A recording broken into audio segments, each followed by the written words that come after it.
Air bags వెనకాల ఉన్న mechanism చాలా మందికి అర్థం కాదు. ఎయిర్ బ్యాగ్స్ ఓపెన్ అయినప్పుడు ఎయిర్ బ్యాగ్స్ ఆల్మోస్ట్ ఏంటంటే 150 to 200 mph స్పీడ్లో ఉంటాయి. అంటే చాలా స్పీడ్గా ఓపెన్ అవుతాయండి. మనలో చాలా మంది చేసే మిస్టేక్స్లో ఫస్ట్ మిస్టేక్ ఏంటంటే డాష్ బోర్డ్ మీద కాలు పెట్టి కూర్చుంటుంటాం, ముందుకు వాలి కూర్చుంటాం, లేకపోతే మనం ఫ్రంట్ సీట్లో కూర్చుని మన ఒళ్ళో పిల్లల్ని కూర్చోబెడతాం. ఇది చాలా ప్రమాదకరం అండి. యాక్సిడెంట్ అన్నది చెప్పి రాదు. ఎప్పుడైనా సరే రోడ్ మీద వెళ్తున్నప్పుడు మనం వేరే దాన్ని గుద్దినా, ఎదురుగా ఏదైనా వచ్చి మనల్ని గుద్దినా, ఫస్ట్ ఎయిర్ బ్యాగ్ ఓపెన్ అయినప్పుడు మనం సీట్ బెల్ట్ పెట్టుకుని మన సీట్లో మనం ఉంటే ఆ పొజిషనింగ్కి ఆ స్పీడు మనల్ని సేఫ్ చేస్తుందండి.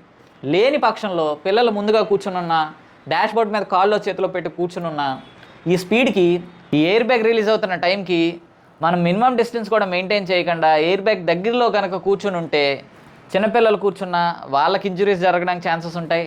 కాలో చెయ్యో డాష్ బోర్డ్ మీద పెట్టుకున్నా కూడా విరిగిపోవడానికి కూడా ఛాన్సెస్ ఉంటాయండి. ఫ్రంట్ సీట్లో కూర్చున్న వాళ్ళు ఖచ్చితంగా సీట్ బెల్ట్, బోర్డులో ఇంకొకరు చిన్నపిల్లల్ని ఎవరు కూర్చోబెట్టుకోవద్దు.